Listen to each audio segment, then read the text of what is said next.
Welcome guys. We're back. We are back Di suasana yang baru. Suasana yang baru. Betul. Ini apaan sih bang? Iya nih. Kita di belakang gedung-gedung mana nih bang? Waduh. Lagi di perkantoran ceritanya. Gitu guys. Back to office dulu bentar ya bang. Oke. Nah guys, sama nih bang. Betul. Kita kembali lagi ya di sirkuit Losail, tapi dalam video review MotoGP Doha 2021. Nah, itu dia guys. Dan yang pasti bang, nggak tuntas bang. Balas dendamnya Ducati. Ya, satu itu. Tapi kalau kita melihat, nggak perlu minum kopi kemarin udah melek terus dari start awal sampai finish. Jadi nggak perlu tuh ya yang namanya minuman apa yang buat energi. Iya, menambah drink ya gitu biar ya. tetap kuat melek nggak Itu ketiduran. nggak perlu ya. Nggak perlu kemarin. Biar pembalap MotoGP-nya aja yang perlu ya. Full of action dari lap pertama sampai 22. Itu dia. Nah, nih bang. Oke. Ya tadi seperti gue bilang bang. Ya. Nih Ducati yang nggak sukses nih Gatot. menerapkan strategi untuk balas total. dendam. Gatot ya. Betul. Nah, pengaruhnya karena apa bang? Kalau kita melihat sebenarnya kemarin saya lebih cenderung menyebutnya faktor SAS. Apa itu kalau SAS tuh di ini apa militer Iya, apa tim elitnya Inggris? Timnasnya Inggris. SAS Iya. kan? Kalau ini Suzuki, Aprilia Suzuki. Suzuki pertama itu Alex Rins, Ya. Aprilia ini karena Aleix Espargaro dan Suzuki yang selanjutnya adalah Joan Mir. Jadi kemarin nih Ini yang bikin buyar strateginya strategi Ducati. Iya, bagaimana kemarin itu Alex Rins dan Joan Mir start cukup bagus. Ya. Saya perkirakan mungkin mereka akan menahan gempurannya di lap-lap terakhir. Ternyata di luar dugaan, Rins udah menekan dari awal seperti apa yang dilakukan oleh Maverick Vinales di ronde sebelumnya. Ya. Dan kemudian juga Joan Mir, dan malah mereka berdua ketat dengan Alex Rins. Dan satu hal lagi adalah yang benar-benar membuat sedikit ya kemarin pembalap lain pada emosi itu ya bagaimana seorang Aleix Espargaro motornya memang memberikan tekanan walaupun hanya separuh ronde, tapi ini benar-benar menyulitkan sampai titik krusialnya adalah insiden Joan Mir dan Miller. Itu dia. Ini yang sampai akhirnya Miller yang mencoba untuk menjaga ban terbawa emosi. Jack Miller. Apa Jack Joan Miller. Mir nih? Ini misalnya JM ya Pak. JM, ada 3 JM. Jadi kadang-kadang Jack Miller sama Joan Mir. Terus kalau Untung Johnny Lono mulia. iya, nggak JM ya. Dari situ tuh Jack Miller terbawa emosi sehingga harus memaksakan, dan akhirnya dia malah ya terlibat kekisruhan antara Joan Mir sampai kemudian dia mengalami arm pump. Ini yang menjadi masalah, akhirnya dia harus finish ke-9.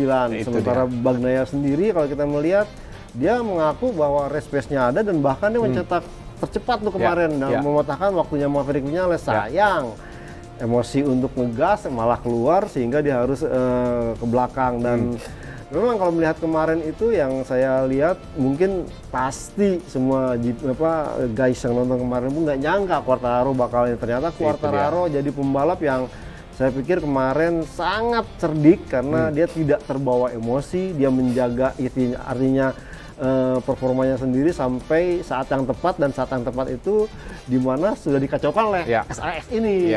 Udah masuk perannya Suzuki. Betul. Aprilia. Itu udah masuk tuh bang ya.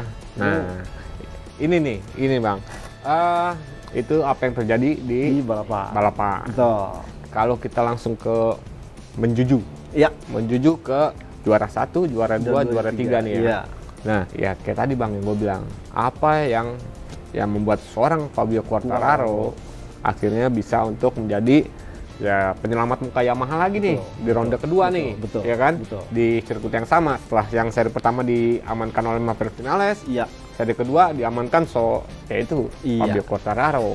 Jadi kalau kita melihat sebenarnya strategi yang dijalankan oleh Fabio Quartararo itu menahan, artinya menjaga tingkat keausan ban, dan ini memang kondisinya mau tidak mau hampir sama, tinggal bagaimana nih pembalapnya benar-benar terbawa emosi atau tidak. Nah, Quartararo ini sadar dia harus nahan ban selama mungkin tapi tidak sampai kehilangan posisi. Nah, itu dia lakukan.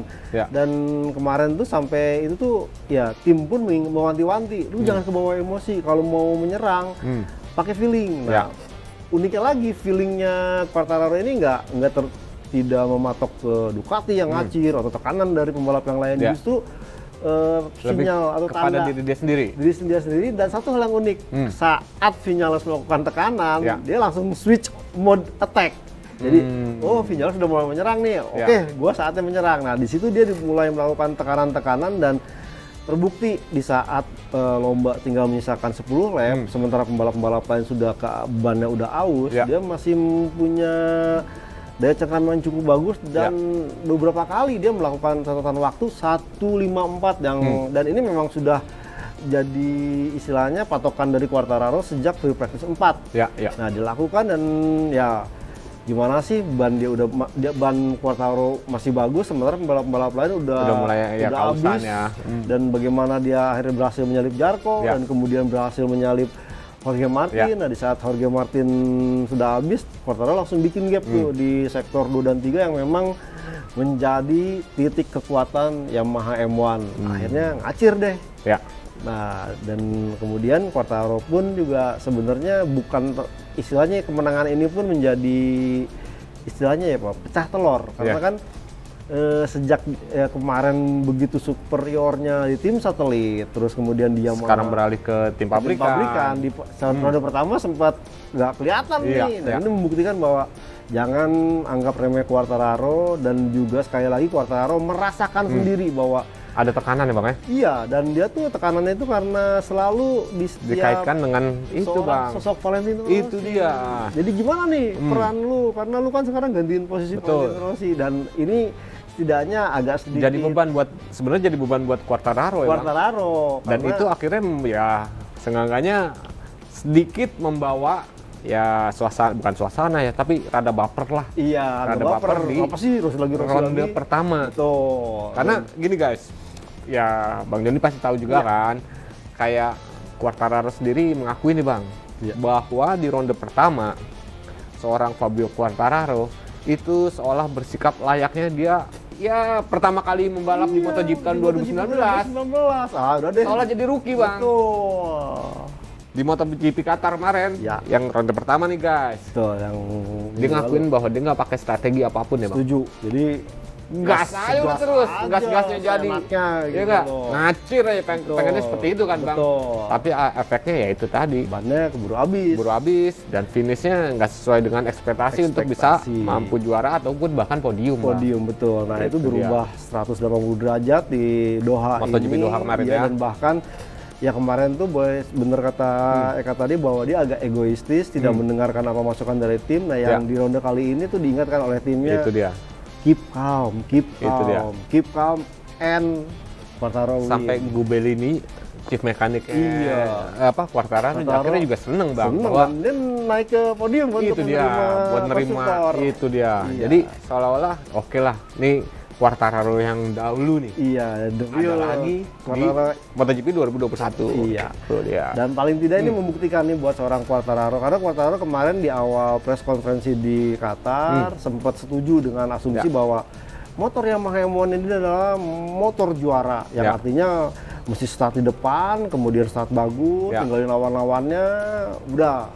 Dan bukan motor yang fighting bike, yang artinya fighting bike ini yang kalau pemain start di belakang, dia harus bisa menyalip motor-motor rivalnya dan ternyata dibuktikan kebenarannya oleh Quartararo di Doha kemarin. Itu dia, itu tentang Quartararo. Nah, ini tentang duo Pramac nih Bang. Duo Pramac. Ya sebenarnya salah satunya akhirnya juga kontroversi loh Bang. Betul. Ya untuk Johan Zarco nih Bang. Kita bicara tentang Johan Zarco dan juga Jorge Martin. Dia adalah Jorge, bukan Lorenzo ya. Jorge Martin. Nah, menurut Bang Joni, apa yang membuat seorang itu dia Jorge Martin bisa loh 18 lap loh. 18 lap nggak kesentuh. Setuju. Ya kan? 18 lap ya baru di lap 19 kesentuh sama Quartararo gitu kan. Apa yang membuat seorang Jorge Martin ya akhirnya bisa nih ngerasain podium pertama di musim rookie-nya dia. Iya, kalau kita lihat sebenarnya ini emang radarnya Paolo Ciabatti dan Tardozzi ini keren banget. Ya. Karena kalau kita melihat sih memang si Jorge Martin ini udah dipantau dari Moto2 apalagi pada saat juara dunia Moto2 bersama Gresini dia butuh 3 kali usaha upaya, baru di tahun ketiganya bisa juara dunia. Dan kalau kita melihat karakter dia di Moto3 pun sebenarnya kemarin hanya nasib sial. Dia di tahun kemarin itu harus kena COVID sehingga tidak bisa bersaing di Moto2. Nah sebenarnya sih kalau mungkin dia punya istilahnya kekuatan atau pengen bertahan dan menjadi juara dunia Moto2 mungkin bisa, tapi dia memilih untuk mengikuti apa yang diminta oleh Tardozzi dan juga Paul Ciabatti untuk masuk ke tim Pramac Racing di tahun ini. Dan satu hal yang menjadi ciri khas seorang uniknya Jorge Martin ini adalah dia mampu beradaptasi dengan cepat dengan motor baik di Moto3, di Moto2 dan juga sekarang di MotoGP. Sebagai catatan informasi bahwa Jorge Martin sendiri mengatakan bahwa pada saat kemarin meraih pole position dia tuh ya nggak sampai wah saya pasang target mesti menang nih saat balapan. Dia aja itu udah nggak percaya kalau gua jadi pole position nih gua bisa menang nggak ya? Karena dia melihat kejadian-kejadian yang paling kita ingat adalah Takaaki Nakagami yang di Aragon dia menjadi pole position, kemudian dia sesumbar, wah kita bisa fight nih. Ternyata baru 2 lap udah jatuh. Udah DNF. Nah, bukan 2 lap malah 2 tikungan, Bang. 2 tikungan. Nah, udah jatuh. Pendekatan dari Jorge Martin ini ya bener-bener ya mungkin kalau orang-orang bisa katakan naif banget gitu ya. Aku seorang rookie nih. Ya jadi besok balapan ya bagaimana seorang rookie melakukan balapan, setidaknya saya bisa menyelesaikan balapan dulu. Kenapa?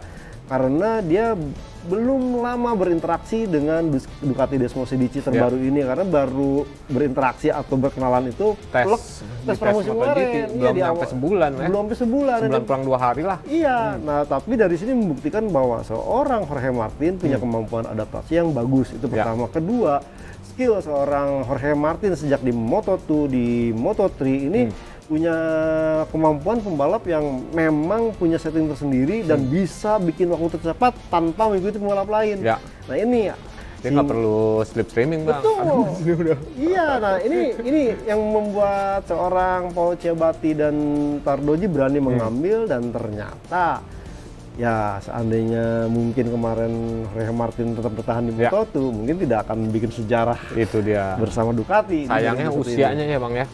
Usianya 23 tahun. 23 tahun. Coba kalau kayak kemarin Quartararo di bawahnya Quartararo gitu ya. Ya misalnya Quartararo 20 tahun berapa bulan gitu kan. Iya, dia 20 nah, tahun. ini 20 tahun pas gitu ya.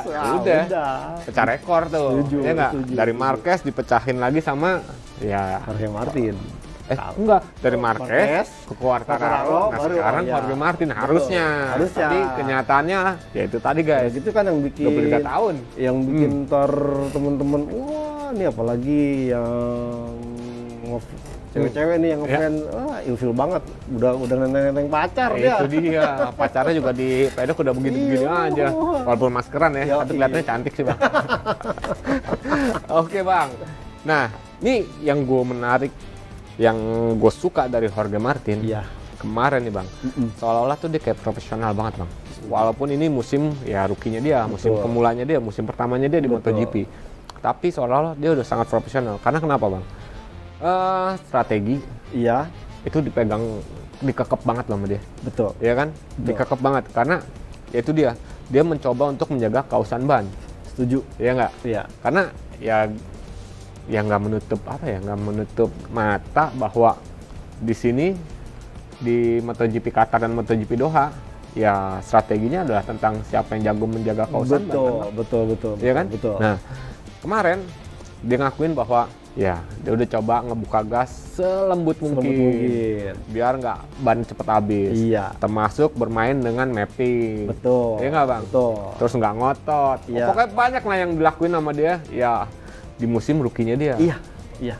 Ya kayak maaf ya Bang ya, kalau misalnya rookie kan udah pasti pengennya gas, gimana gue bisa kencang, bisa juara gitu kan. Tapi ya itu dia. Seorang Jorge Martin taat sama yaitu strategi yang diberikan oleh sama tim Pramac ya. Bahkan mungkin sama Ducati Bang. Ducati, yang pasti Ducati punya info dan kebetulan juga memang ini Jorge Martin ini ya mau tidak mau star ya, dan kita lihat startnya juga bagus sih soalnya Bang. Kemarin lagi ya 14 kemarin bisa ke depan. Bisa keempat, sekarang melejit. Nah mungkin Ya paling kita akan lihat nih apakah di Eropa nanti akan lebih baik karena memang di Eropa ini tentunya motor-motor rival pun bakal mengalami peningkatan. Bagaimana saya yakin nih Suzuki lewat Alex Rins dan Joan Mir-nya pun nanti race pace di saat track Eropa akan lebih menyeramkan. Nah, di sini bahkan juga KTM ya Bang. KTM juga. Nah, kita akan lihat nih apakah Jorge Martin akan semakin matang dengan semakin dekat dan lamanya berinteraksi dengan Ducati Desmosedici. Oke. Nah, nih menariknya gini Bang. Iya. Apa ya? Dibilang soal strategi ya. Siap. Yang tadi di awal-awal kita udah ngomong nih. Ya kenapa akhirnya justru pasukan Yamaha bukan pasukan Yamaha, tapi pasukan Ducati yang kocar-kacir nih. Iya, untuk betul. yang ya terutama pembalap pabrikan nih Bang. Betul. Baik itu Bagnaia, baik itu Jack Miller. Karena ya sejatinya ya Bang, untuk ya Ducati ya kita tahu nih seberapa powerful mesinnya dia. Iya. Ya nggak? Nah, otomatis untuk ngejaga kausan ban, mau nggak mau nih Ducati ya harus sedikit meredam ego nih. Seperti apa yang dilakukan oleh si Jorge Martin dan bahkan Johan Zarco bahkan Quartararo itu udah diredam kan Bang. Betul. Nah, cuma yang tadi Bang Joni bilang tuh munculnya SAS tuh akhirnya ya ngebuyan semuanya gitu loh. Iya. Karena ya bagusnya si Jorge Martin dan juga Johan Zarco nggak sampai kena sama SAS itu. Iya, yang kena SAS kan justru dua pembalap pabrikan itu. Iya, dua pabrikan si Johan